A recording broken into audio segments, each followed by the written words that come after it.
O título dessa mensagem é O Princípio da Ressurreição. O princípio da ressurreição. Não é o princípio de principiar, é o princípio de algo que foi estabelecido, de princípio bíblico. Eu quero falar com vocês alguns princípios para que você possa entender a ressurreição. Amém? João capítulo 20. João, Evangelho de Jesus, que nos conta João, o apóstolo. Diz assim: E no primeiro dia da semana, Maria foi ao sepulcro de madrugada, e sendo ainda escuro, viu a pedra que tinha sido tirada do sepulcro. Correu, pois, e foi a Simão Pedro e o outro discípulo, a quem Jesus amava, e disse-lhes: Levaram o Senhor do sepulcro, e não sabemos onde o puseram. Então, Pedro saiu com o outro discípulo e foram ao sepulcro. E os dois corriam juntos, mas o outro discípulo correu mais apressadamente do que Pedro e chegou primeiro ao sepulcro. E abaixando-se, viu no chão os lençóis, todavia não entrou. Chegou, pois, Simão Pedro, que o seguia, e entrou no sepulcro. E viu no chão os lençóis, e que o lenço que tinha estado sobre a cabeça não estava com os lençóis, mas enrolado num lugar à parte. Então, entrou também o outro discípulo, que chegara primeiro ao sepulcro, e viu e creu, porque ainda não sabiam a Escritura, que diz que era necessário que ressuscitasse dos mortos. Tornaram, pois, aos discípulos para casa. Só essa parte. Eu quero falar de duas coisas aqui. De um entendimento. Primeiramente, irmãos, a ressurreição, para quem não é crente, para quem não conhece, você que está aqui e tem dúvida de muitas coisas, eu quero tirar essa dúvida agora. É lógico que você só vai crer se Deus despertar no teu coração isso, Deus revelar a você isso através da pregação, da exposição bíblica. Quando uma pessoa ela vem no culto e ela senta para ouvir a palavra e se expõe ao ensinamento bíblico, a Bíblia diz que a fé vem pelo ouvir, e ouvir a palavra de Deus. Toda vez que você imerge, toda vez que você mergulha a ouvir a palavra, cada vez mais um véu vai saindo do seu rosto. E quanto mais você submete a exposição da palavra ao ensinamento, outro véu vai caindo, outro véu vai caindo. E aí você já não tem mais uma predisposição a acreditar. Mas você agora começa a ser gerado fé no seu coração, porque a fé vem pelo ouvir e ouvir a palavra. Quem está entendendo isso? Por isso que uma pessoa, por mais que ela não seja cristão, evangélico, e ele pensa, eu não vou para a igreja, porque eu não quero aceitar Jesus agora. Quem já ouviu isso? Existe o tempo certo. Assim como Deus, você está hoje na igreja, eu bato palma para você, amém. Mas quando chegar a minha hora, eu vou. Aí a pessoa diz assim, não é cômico, mas às vezes até é engraçado. A escuridão na mente da pessoa, e a pessoa diz assim pra gente, olha, quando chegar a minha hora eu vou, mas eu vou ser crente, eu quero ser de verdade, por isso que eu quando for, eu quero ser de verdade, mas agora não chegou minha hora ainda não. Eu quero dizer para você, não existe tempo para se tornar cristão. Você nunca era para ter deixado de ser. Primeiramente, o homem nasceu para estar plugado e conectado com Deus. É fora da natureza existencial do homem e está longe de Deus. Então não existe tempo para voltar para Deus. O tempo se chama agora. Porque se você morrer hoje, você vai viver a eternidade longe dele.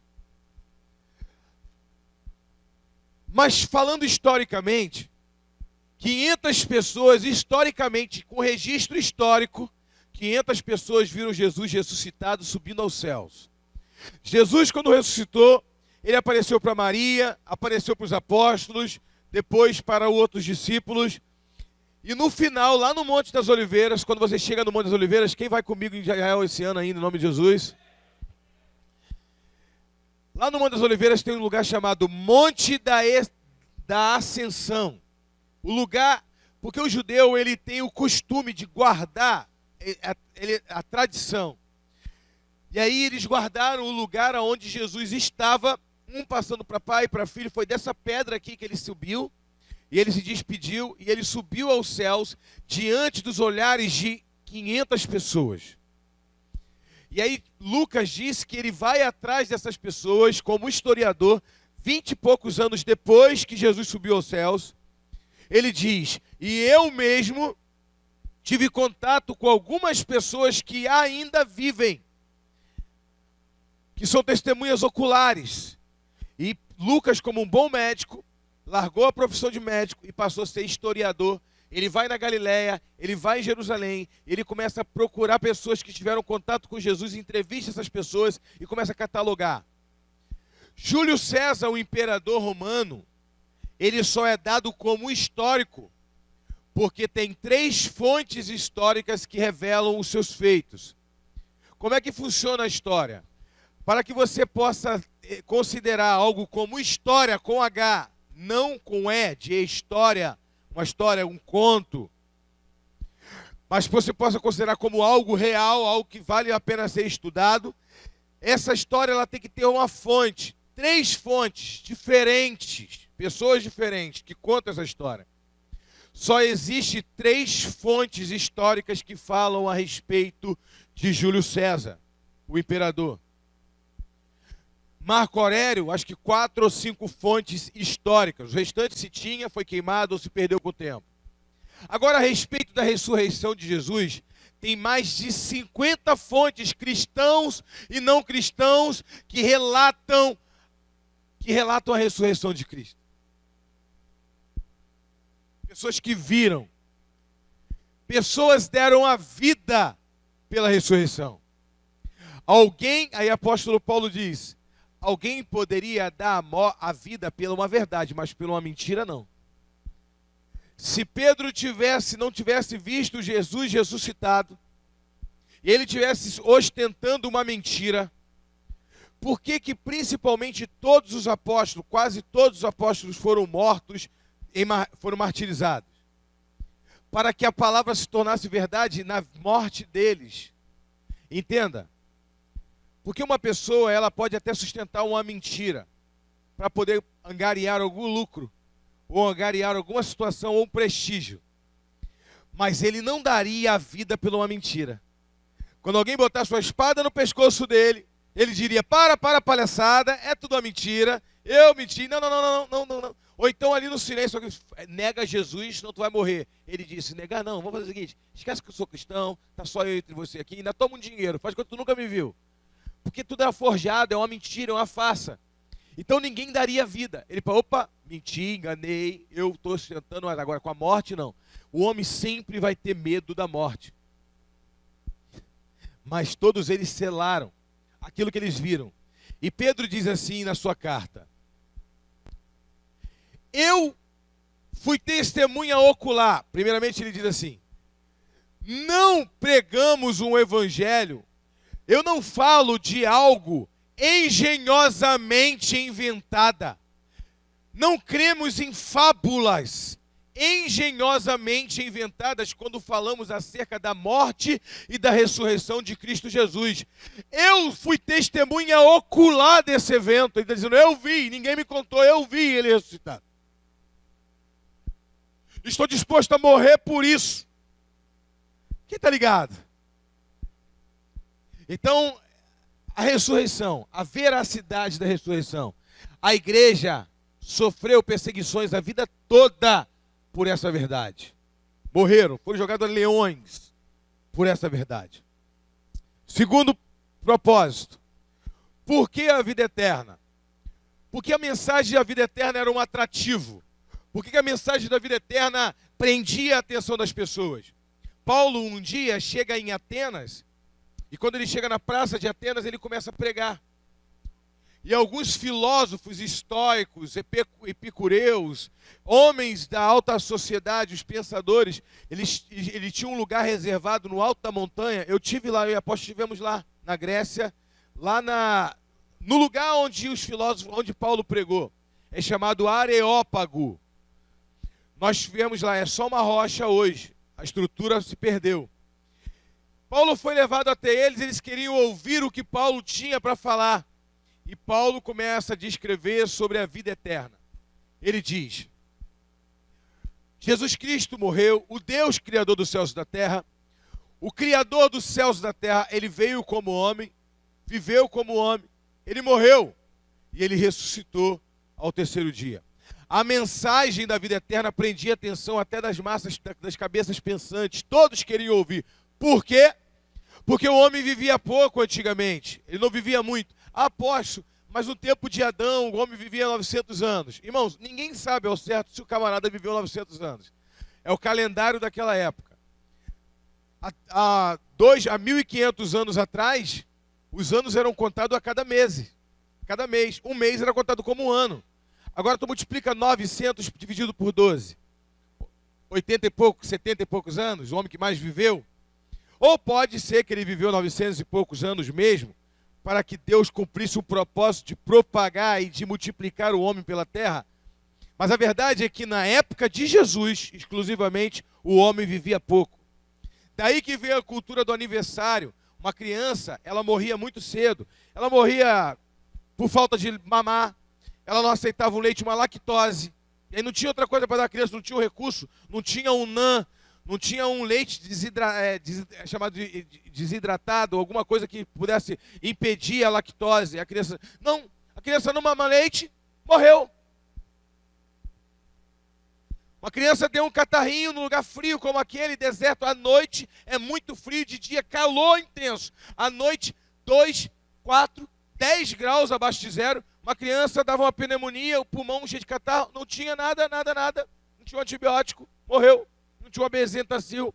Cortava o pé numa lata ou num prego, morreu. Então entrou a cultura do aniversário. Quando a criança vingava, antigamente tinha essa palavra, vingou, né? A criança vingou. Ela não morreu, ela sobreviveu, ela está viva. Quando completava um ano, eles começaram a fazer aniversário. O aniversário não é bíblico, mas existe uma cultura do aniversário por causa disso. Você talvez não saiba. E aí todo ano, vamos comemorar mais um ano de vida. Jesus está num contexto, ele está pregando, as massas muito miseráveis. Os romanos oprimiram o povo. A Bíblia diz que o Messias ele viria numa época de maior sofrimento. Tanto que os judeus que ainda não creem que Jesus veio, que o Messias veio, eles achavam que o Messias viria na época do Holocausto. Porque eles disseram que o Messias virá num tempo de muito sofrimento. Então, os romanos massacravam. Jesus, ele cresceu com morte, martírios. Para você ter uma ideia, um dos Herodes, um dos governantes tetrarcas, chamado Arquelau, ele mandou crucificar mais de 3.000 homens e colocar na estrada de Jerusalém até uma outra cidade. Os peregrinos que entravam em todas as entradas e entrando e vendo um homem crucificado. A cada 10 metros um homem crucificado. Para mostrar, olha quem se levanta contra Roma, o que acontece. Era normal você ver um crucificado, não foi só Jesus que morreu crucificado. Jesus foi o que morreu crucificado sem merecer. É diferente. Todos os outros morreram por rebelião a Roma, ou por roubo, ou por qualquer outra coisa. Mas principalmente a morte de crucificação era uma morte que era uma punição de Roma para quem afrontava o poderio romano. Somente isso. Quem afrontava o poderio e se rebelava contra o poder e o punho de Roma. Agora Jesus está ali pregando, dizendo assim: vinde a mim, as palavras alentadoras, vinde a mim, os que estão cansados e sobrecarregados, que eu vos aliviarei. E aí Jesus está dizendo de vida eterna, está falando de palavras, está falando de coisas eternas, e todo mundo ali sentado, fixo, prestando atenção no que ele tinha para falar. Por quê? Se eu vou viver 40 anos só, se eu vou viver 30 anos, se eu morrer com 50, se eu morrer com 60, a perspectiva de vida do brasileiro hoje é 72 anos. Quando eu era criança, eu lembro que era 57 anos. A perspectiva de vida do brasileiro era 57 anos. Quem está entendendo, irmão? Não aumentou bastante? Porque hoje você tem remédio para prolongar, você tem isso tudo conta. Transplante de coração, o cara tira o teu coração e coloca outro. Transplante de fígado, de rins, quando eu era garoto não tinha. Então, a perspectiva de vida aumentou conforme a ciência aumentou. Então hoje, o assunto na igreja mais interessante não é vida eterna. Um jovem de 15 anos de idade, um jovem de 16 anos de idade vai ouvir sobre vida eterna, que ele sabe que pode viver 90 anos. Ele não quer ouvir sobre vida eterna, porque quando eu falo de morrer e ressuscitar, falar de morte, tá amarrado, fui no culto hoje, o apóstolo falou, de morte, de morrer. Calma aí, gente, entenda. Para morrer basta estar vivo. E todos nós vamos encarar a morte. A não ser que aconteça contigo, igual o apóstolo Paulo disse. Nem todos morreremos, mas todos seremos transformados. Se você pegar o arrebatamento. Fora isso, irmão, você vai morrer. Um dia, Nelson Rodrigues, ele disse assim, o homem é o animal mais triste que existe. Nelson Rodrigues, não é palavra minha nem de Jesus, amém, irmão? Ele disse, o homem é o animal mais triste que existe. Porque ele é o único animal que sabe que um dia vai morrer. O cachorro simplesmente ele existe. E quando ele morre, ele morreu. Ou atropelado, ou de uma doença, ou qualquer outra coisa. O homem, ele quando começa a tomar consciência do que é a vida, ele já sabe, um dia eu vou morrer. Quem está entendendo, irmão? Deus te deu um cérebro. O homem não é um animal, o homem é a imagem e semelhança de Deus. Mas uma verdade, ele disse que a gente não pode excluir. O homem é o único ser que tem consciência de que ele vai morrer, mas é o único que vive como se não fosse.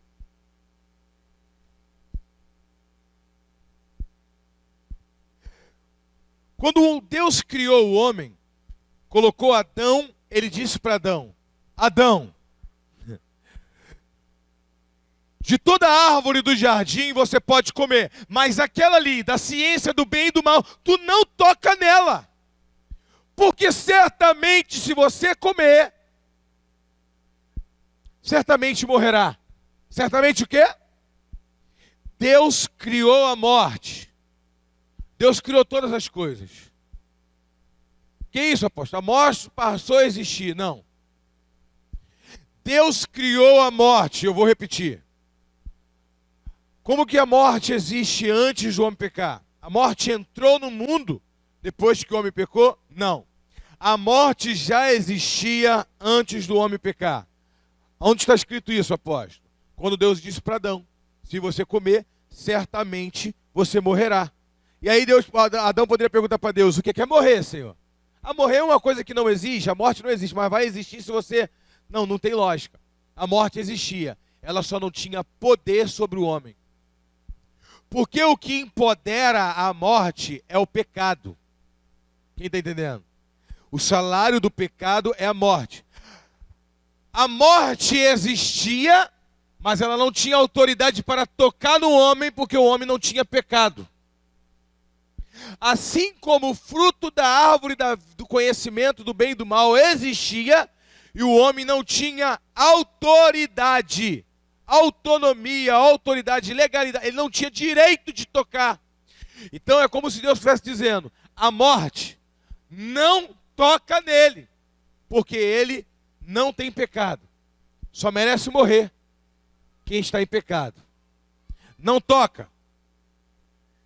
E Deus disse para Adão, não toca na árvore, não toca nesse fruto. E disse morte, não toca nele. Não toca nele, enquanto ele não tocar ali. Quem está entendendo? O reino do Espírito, irmãos, ele é tomado por direitos legais. Se você não sabe, existe um tribunal. O nome Satanás significa acusador. Por isso Satanás, ele não, quando você vai ver em hebraico, Ha-Satã não está com a letra maiúscula, está com letra minúscula, porque é um cargo, não é substantivo próprio. Ha-Satã, Satanás, o acusador, aquele que vai diante do tribunal, me acusa e diz, eu tenho o direito agora de tocar na vida dele, porque ele pecou, o salário do pecado é a morte. Pessoas que pecaram menos do que ele, o Senhor permitiu eu matar eles de tocar. Deus diz, a medida de pecado dele não está completa, você não tem o direito de tocar sobre ele. Quem está ligado? Então, a morte existia. Primeiro princípio, a morte existia, ela só ganhou direito de tocar no homem na mesma hora que a morte foi empoderada de tocar no homem. E agora você vai entender que a morte, ela não foi criada para punir o homem, mas ela foi criada ali. Ela existe, ela não funciona, ela não tem autoridade, mas ela existe. Por quê? O homem pecou, a morte é ativada.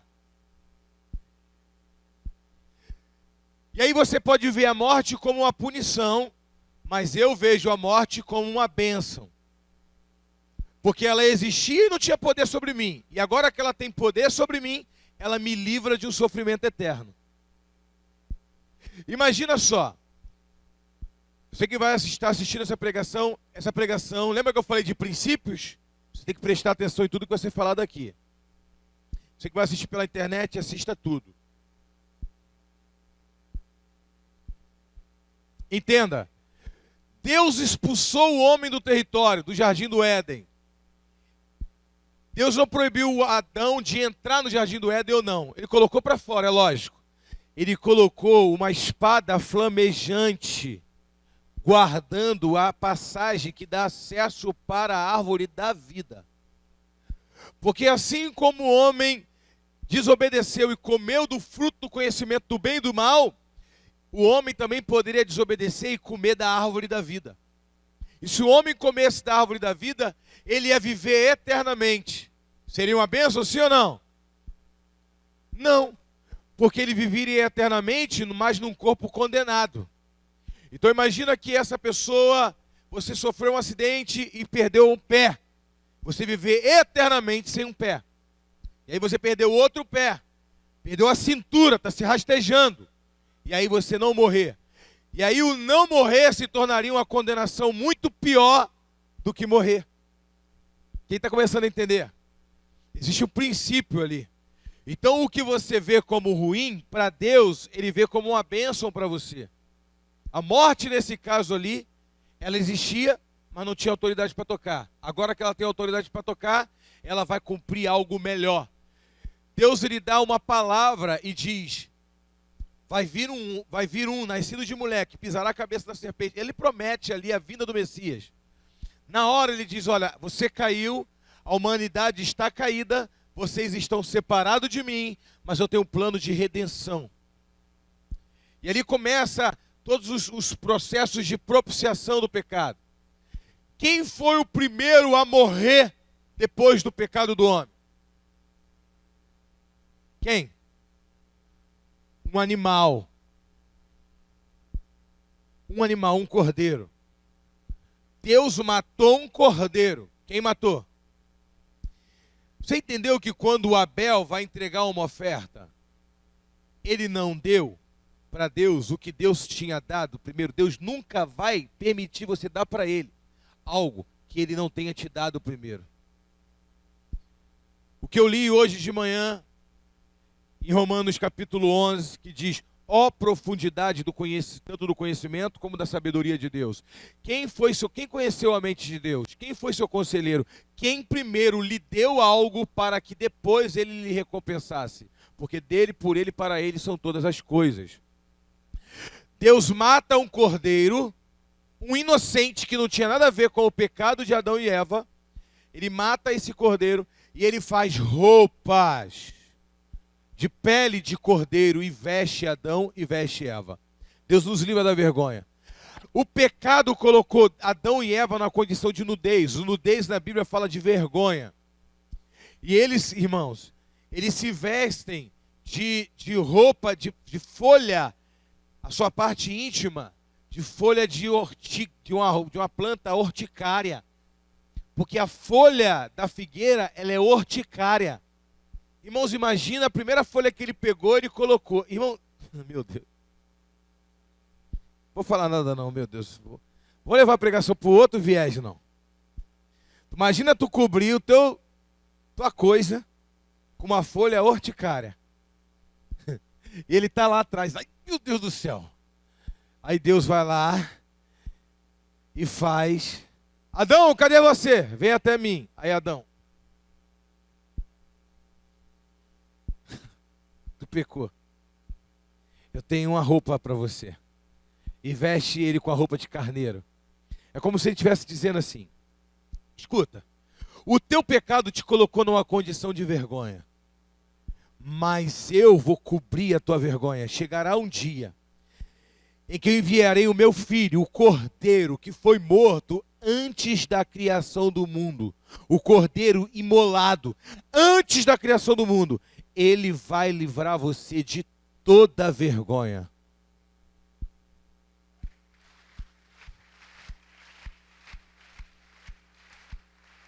Um ato profético. Quando Abel mata um cordeiro, ele só aprendeu com Deus. Como foi a iniciativa de Abel para ofertar um cordeiro? Abel acordou de manhã e disse: vou sacrificar um cordeiro. Deus pediu ele? Não, Deus não pediu. Deus foi exemplo. Deus, o que Deus fez? Deus matou um cordeiro. Ele disse: nossa, Deus matou um cordeiro e abençoou minha vida. Vou matar um cordeiro para Deus. Irmãos, o teu filho só vai ser dizimista se ele ver você entregando o seu dízimo. Eu não quero falar de dinheiro aqui, amém, irmão? Já passou o horário da ofertória. O teu filho só vai orar se ele ver você orar. O teu filho só vai ler a Bíblia se ele ver você orando a Bíblia. Deus foi um modelo para Abel. Ele disse: se Deus ofertou na vida do meu pai, então eu quero ofertar para Deus também. Ele retribuiu aquilo que Deus já tinha dado. Agora você pode dar uma salva de palmas para o Senhor.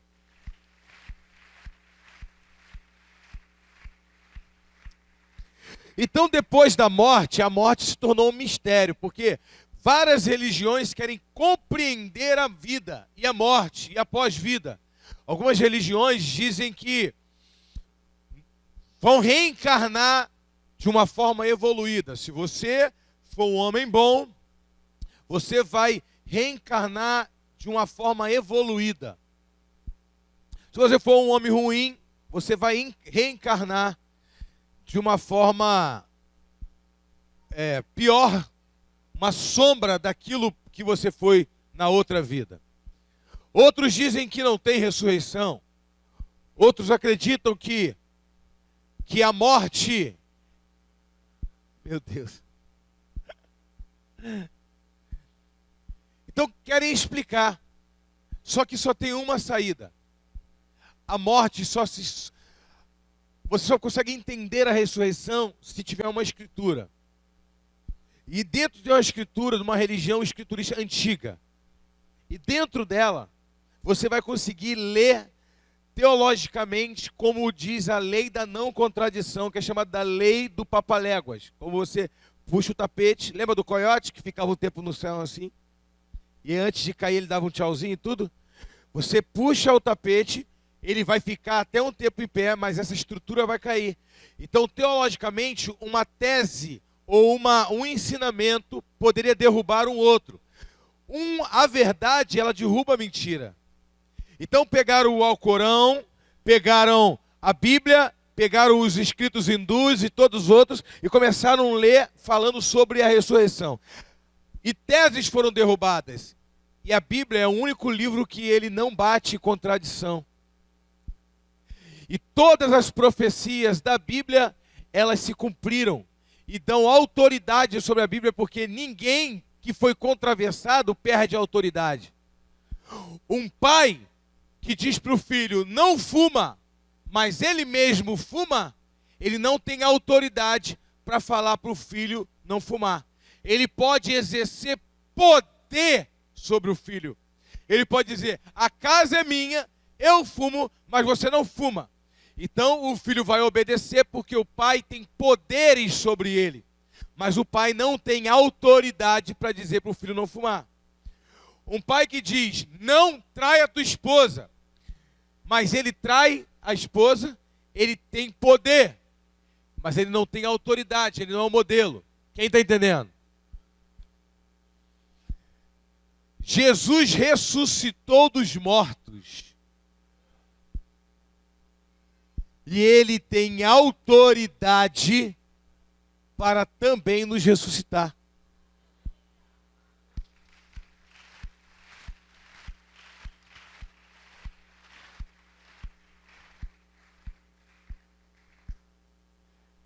Quantos estão ligados? Abra 1 Coríntios capítulo 15, versículo 57 para mim. Por favor. 1 Coríntios.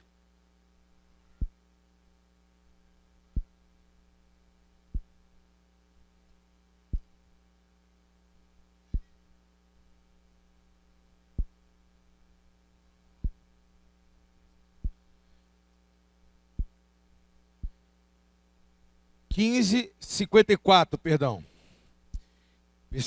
Capítulo 15, versículo 54, que diz assim: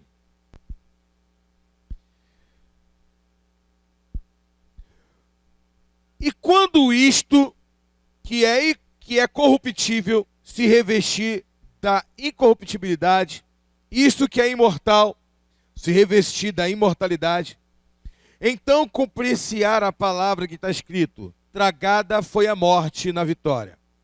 Onde está, ó morte, o teu aguilhão? Onde está, o inferno, a sua vitória? Só essa parte. Apóstolo Paulo, quando ele diz isso, ele está trazendo o nosso entendimento. Qual o entendimento, apóstolo? Vamos lá. Jesus não pode morrer, porque Jesus não pecou. Pronto. Que isso, apóstolo? João, capítulo 10, versículo 17. Vamos ler Bíblia? Quem gosta de ler Bíblia? 10, versículo 17. Que diz assim: por isso o Pai me ama, porque eu dou a minha vida para torná-la a tomá-la.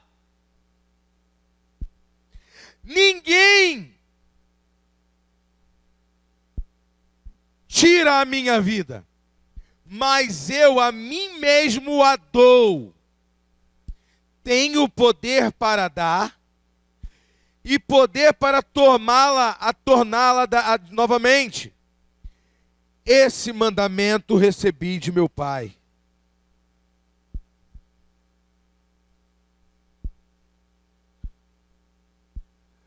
Anota essa referência aí. Mateus 20, 28, Romanos 5, 9, 11, Romanos 3, 25. Todos esses textos falam sobre a autoridade de Jesus sobre a morte. Romanos 3, 25. João 11, 25. Está mais próximo aqui para a gente andar, o culto termina 9 horas.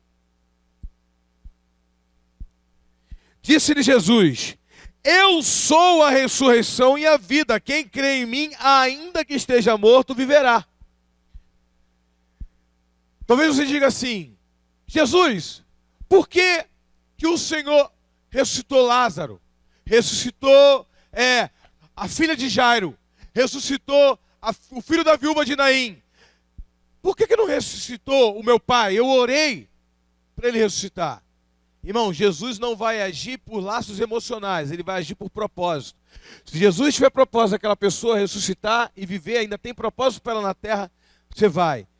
Davi jejuou 7 dias para Deus ressuscitar o menino e o menino morreu.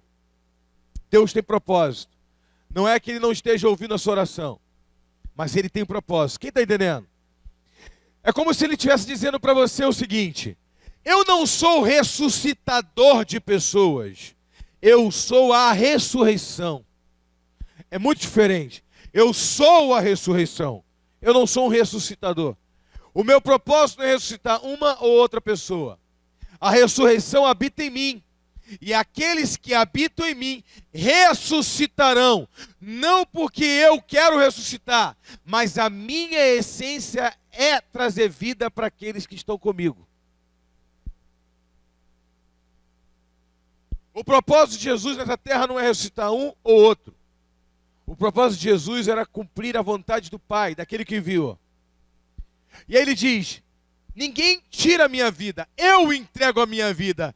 Quantos estão ligados aí? É uma palavra de libertação. Quem está ligado? Como que Jesus, como que o romano vai matar ele? Vai tirar o sangue dele todo? Vai morrer de hemorragia? Como? Os crucificados geralmente eram mortos asfixiados. Geralmente quebravam a perna. A pessoa que quebrava a perna do crucificado era uma pessoa boa ou era uma pessoa ruim? O cara estava na cruz, e aí alguém vinha assim e quebrava a perna dele, o soldado romano. Esse soldado romano é ruim ou bom? Foi bom para ele. Porque quando quebrava a perna, a pessoa soltava o corpo.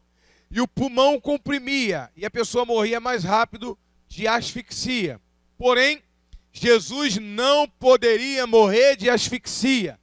Porque a Bíblia diz que o sacrifício de animal sufocado não era válido. Então ele não poderia morrer de asfixia.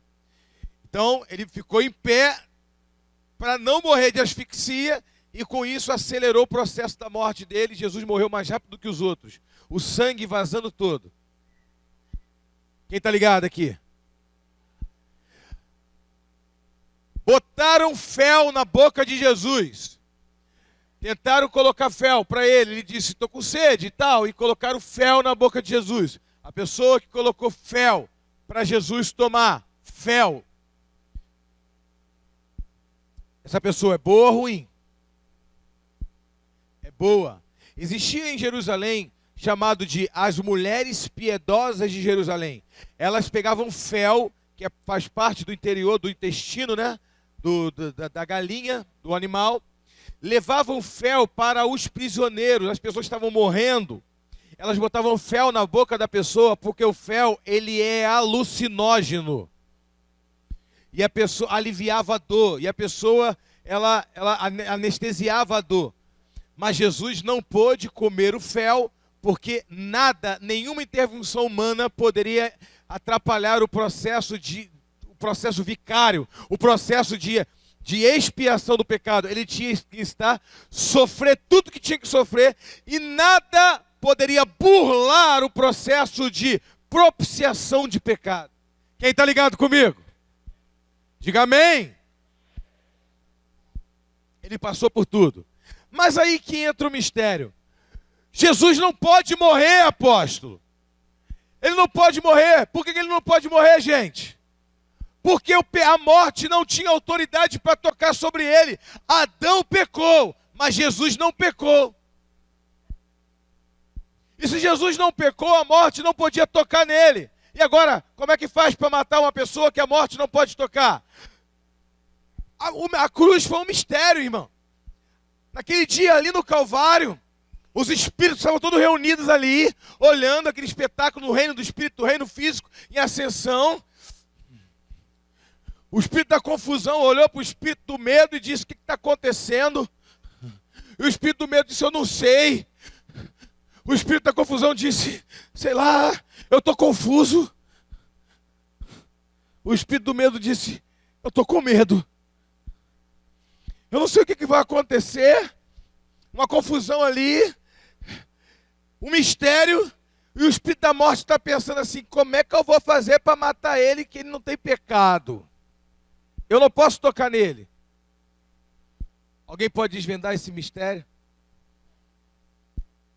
João capítulo 11, ele disse: ninguém vai me matar.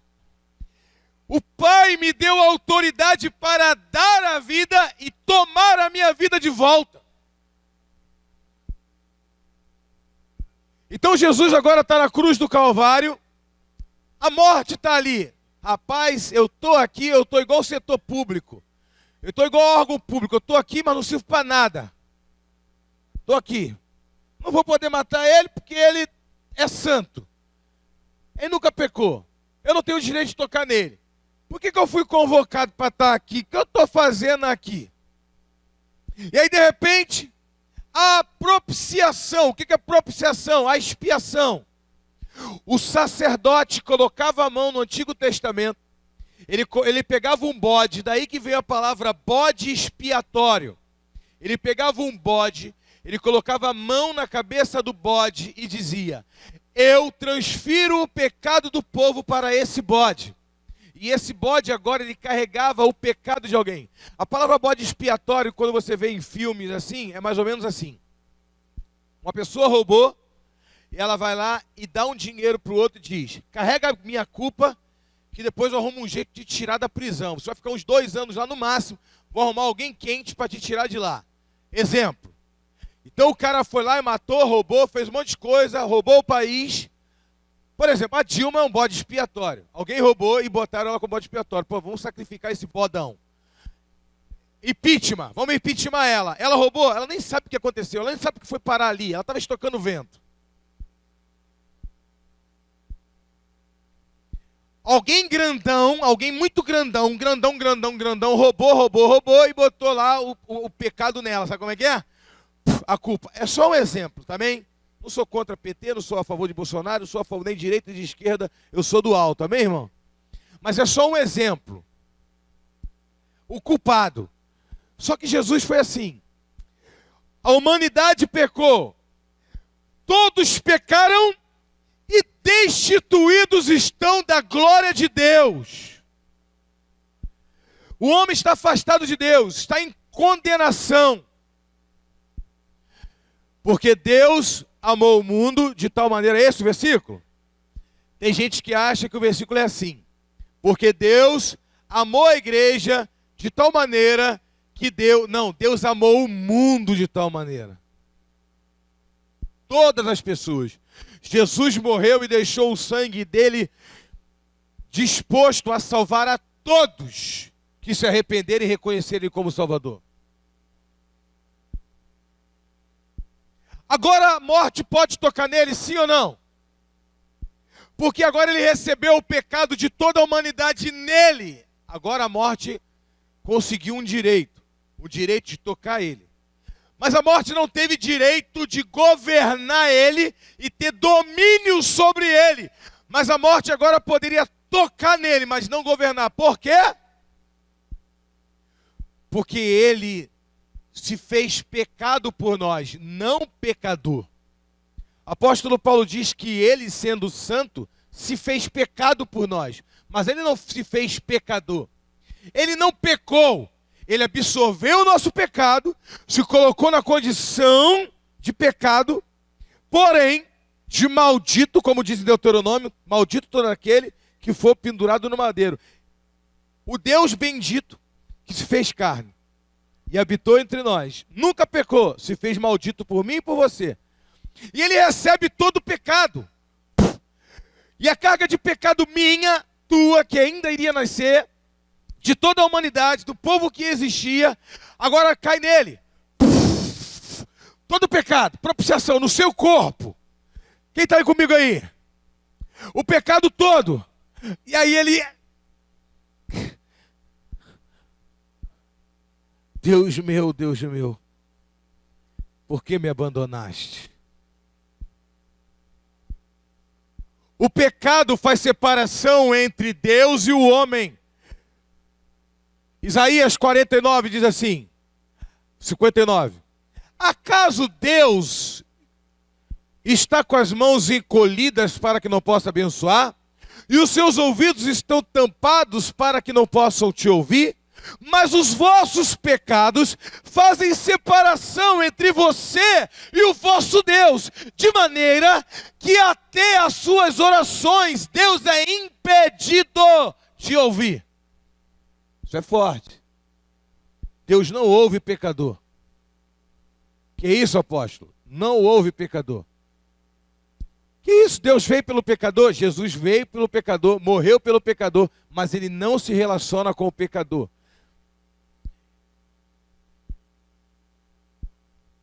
Quem está ligado comigo aí?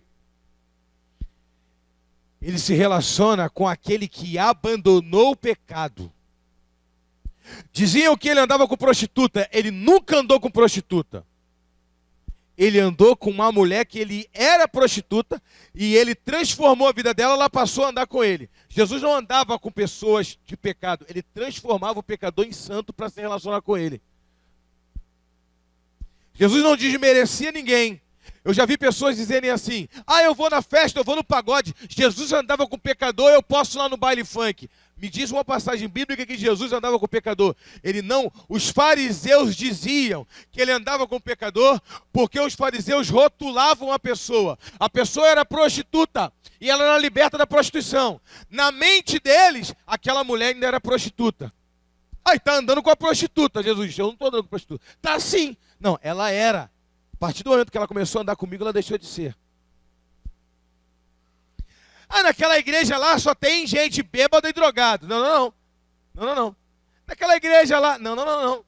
Tem pessoas que chegaram aqui bêbados e drogados e agora se relacionaram com Jesus e deixaram de ser. O mundo te dá um nome ainda que você tinha no passado, mas Jesus já te chama por outro nome.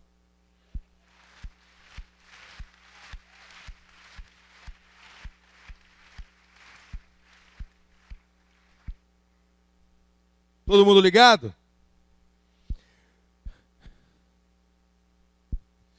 Quando Jesus morreu na cruz do Calvário, escute, por que Deus abandonou Jesus, pastor Elcio? Deus abandonou Jesus na cruz, abandonou. Eu já vi uma pessoa falando assim: se Deus abandonou o filho dele na cruz, não vai abandonar eu? Deus abandonou Jesus pelo princípio espiritual. Quando Jesus carregou todo o pecado do mundo, Deus teve que se afastar dele. Quem está entendendo? Para cumprir o propósito. Por isso, quando Jesus estava no Getsemane, que ele chorou ali, que ele suou gotas de sangue, ele não estava com medo da morte. Ele estava com medo de ficar separado do Pai por um segundo ou dois, porque desde a eternidade ele nunca viveu sem o Pai. E agora ele ia estar separado do Pai por algum momento, não pelo pecado dele, mas pelo nosso. O pavor dele era estar longe do Pai. Imagina, você nunca ficou longe, nem um segundo, nem uma fração de milésimo, nem um centésimo. E agora eu vou estar afastado dele, do meu Pai, por causa do pecado dos outros. A morte nunca amedrontou Jesus. O desespero dele no Getsemane era ficar longe do Pai. Então o apóstolo Paulo, ele diz o seguinte: todo mundo comigo ainda? Quando não terminou ainda não. Ministério de Louvor já está se preparando.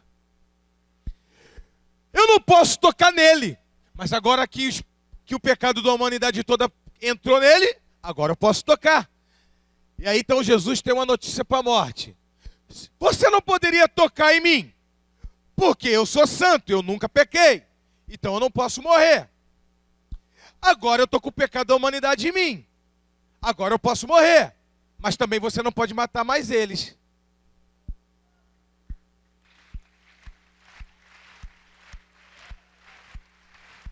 Tu escolhe. Se você tiver autoridade ainda para matar eles, então você não tem direito de me matar, porque eu sou santo.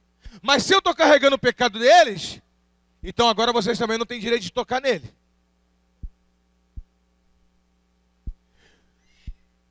Olha o que diz em Atos dos Apóstolos.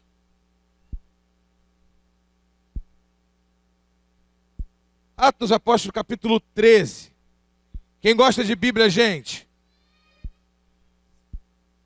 Oh, glória! Eu gosto muito da Bíblia, gente. 13, Atos dos Apóstolos 13, 35.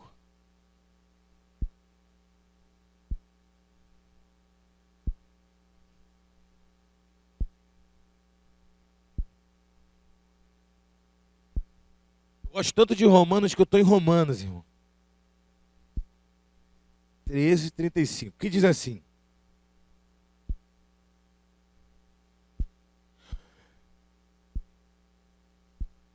pelo que também em outro salmo diz: não permitirás que o teu santo veja a corrupção.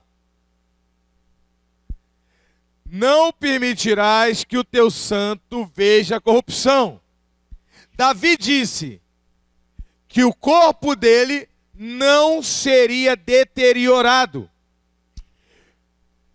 que o corpo dele não iria se decompor. Quem está comigo, gente? Jesus ficou 3 dias no sepulcro e o corpo dele não entrou em estado de putrefação. Apóstolo Paulo disse que o corpo dele não viu a corruptibilidade.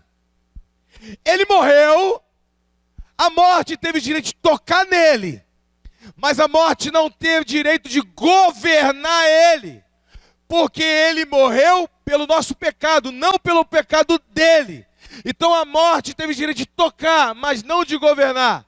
Então a morte tocou, porque ele carregou nosso pecado, mas ele restaurou sua própria vida, a sua existência, porque foi dado a ele essa autoridade. Agora pega essa chave aí, esse pix, pega esse pix, que eu quero que vocês saiam daqui com o teu coração queimando.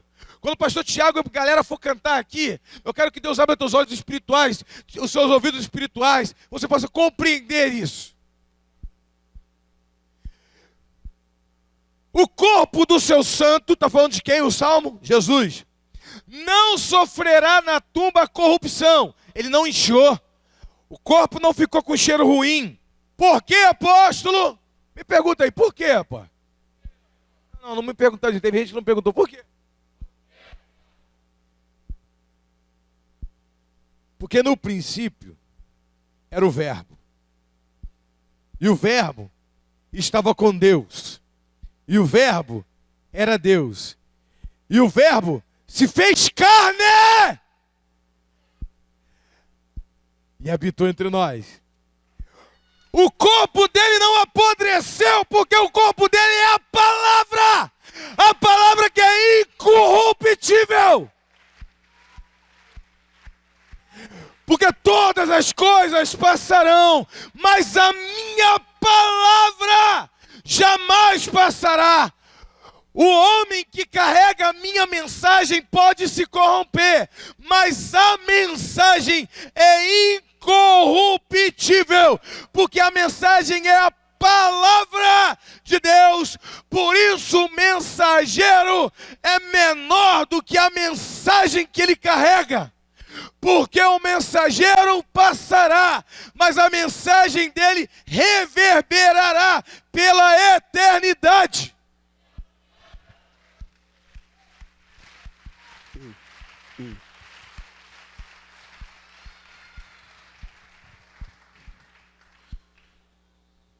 A Bíblia diz que quando Jesus morreu,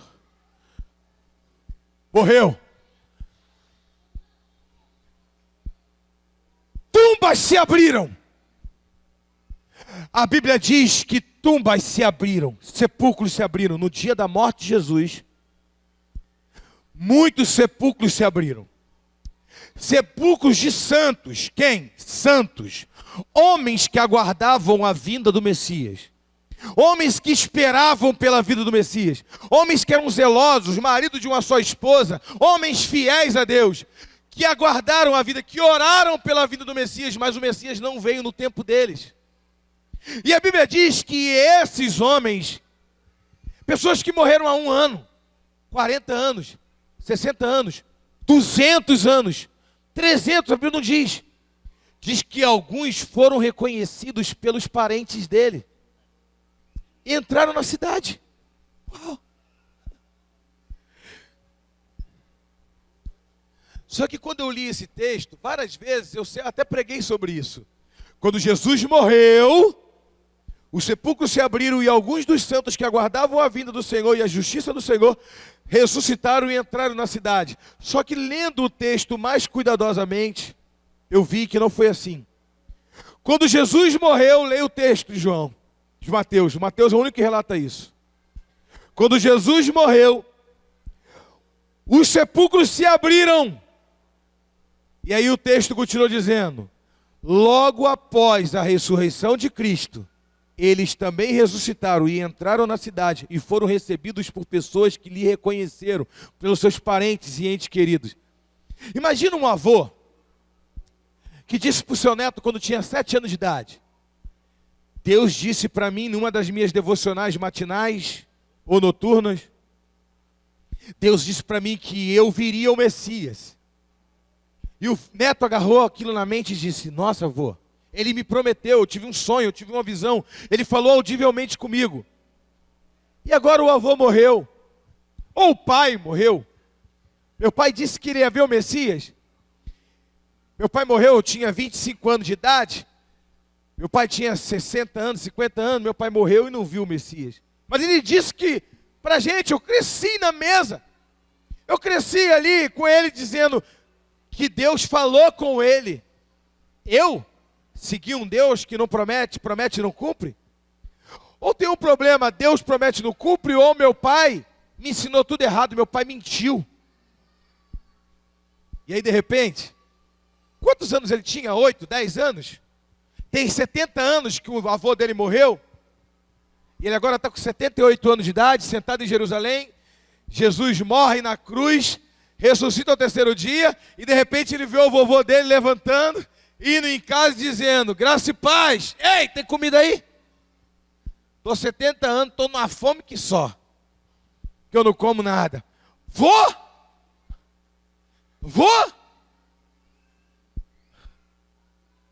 Pai?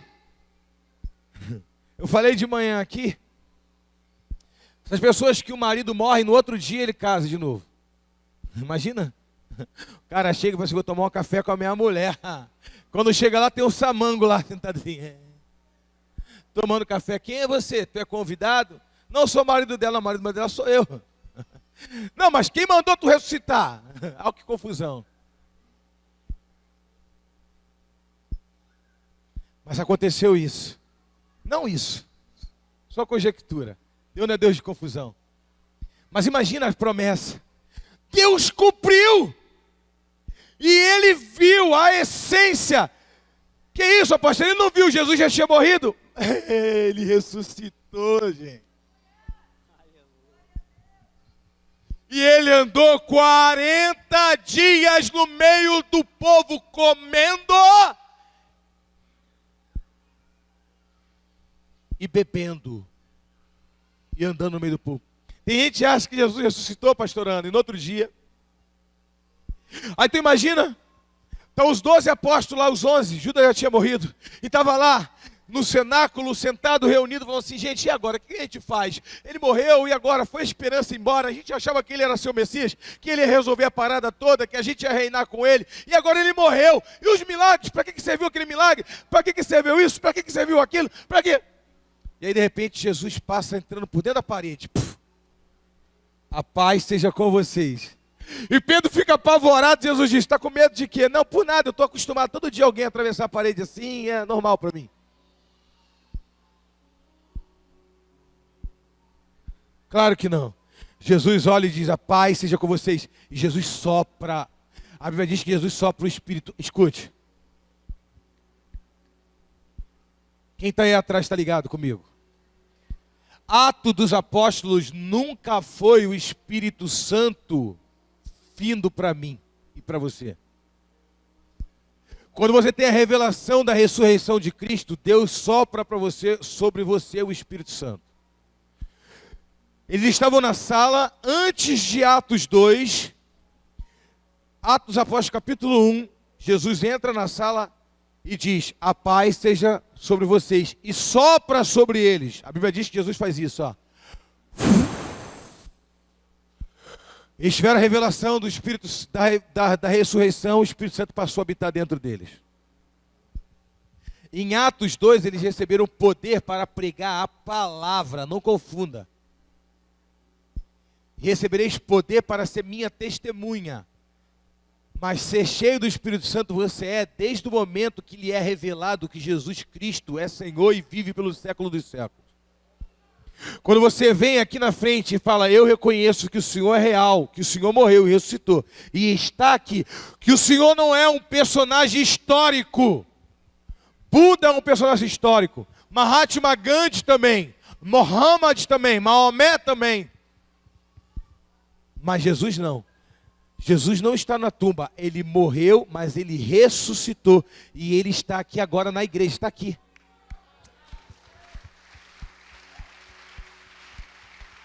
Ele é real. Quando o Márcio disse, Senhor, eu quero fazer o curso, ele estava ali. Quando eu falei, Senhor, eu queria um perfume, ele estava ali. Ele é real. Ele é o meu guarda, à minha direita. Diz o Salmo 121. Ele é comigo, porque ele vive. E por isso eu posso crer no amanhã. E aí Paulo diz com toda a autoridade, ele diz, ó morte, aonde está você, ó morte? Aonde está o seu aguilhão? Tragada foi a morte pela vitória. Que vitória? A vitória que Jesus Cristo teve na cruz do Calvário. A esperança da vida eterna. A esperança. Maria ficou ali perplexa. Maria não viu nada. Pedro vem correndo na sua lentidão de um homem já Senhor. João vem correndo na velocidade de um garoto. Chega na porta do sepulcro. Não entra! Porque ele sabe o que é honra. Ele diz, não vou entrar, deixa Pedro entrar. Eu cheguei primeiro, mas Pedro entrou primeiro. Pedro entra, vê o lençol jogado no chão. Mas ele vê o lenço que estava na cabeça de Jesus, dobrado no canto. Dentro da cultura judaica, o lenço da cabeça dobrado, tinha um significado. Até hoje em Israel, quando você se levanta da mesa, quando você deixa o guardanapo aberto, significa que você vai embora, você não quer mais comer, você quer ir embora. Mas se você dobra o guardanapo 2 vezes, ele entende que você só está indo no banheiro, ou só está indo fazer um outro pedido, sei lá, mas você está voltando. Quando Jesus deixa aquele lenço dobrado no canto, ele está dizendo, eu vou voltar. Não para esse lugar, mas para buscar vocês, para buscar a igreja. Eu sou real, eu estou agora. Paulo viu Jesus 20 anos, 18 anos depois no caminho de Damasco. Viu Jesus de novo 2 anos antes da sua morte, quando ele estava indo para morrer em Roma. A Bíblia diz que Jesus apareceu para ele e diz, Paulo, não temas, eu sou contigo. Imagina, 40 anos depois, Jesus aparece para Paulo. Hoje eu botei no grupo um testemunho, vocês viram o testemunho da senhora? Que ela disse, Jesus, eu estou me sentindo tão sozinha. E aí Jesus veio e me deu um abraço. Ela disse, Jesus apareceu para ela. Quantos creem nisso? Aleluia. E deu um abraço nela. E ela disse que o abraço de Jesus, ela disse no vídeo, né? Ele não tem pressa, ele abraça e ficou abraçado, e ficou. Eu não sei explicar, ele é puro, ele é santo, ele é poderoso. O que emana dele entra em nós. Ela disse, eu não sei explicar em palavras, mas o que sai dele entra em nós. Ele é maravilhoso, não tem como descrever como ele é, o olhar dele, a pureza dele. Ao mesmo tempo que ele é poderoso, ele é misturado de sensação de salvação, de poder, de graça. É um misto. Ela não soube explicar. Por isso que o próprio Deus diz, lá em Isaías, que ele é maravilhoso, Conselheiro, Deus forte, Pai da eternidade, Príncipe da paz. Não tem como descrever, ele é tudo em todos, ele é a essência de tudo. A palavra, o vocabulário, se tu pegar o dicionário e descrever paz, ele é mais do que a paz, porque ele é antes da paz existir. Ele é tudo, ele é todo. Quando você toca nele, você toca na tua realidade. Quando você busca ele, você busca a sua realidade. Quando você vive por ele e morre por ele, você vai viver também eternamente por ele.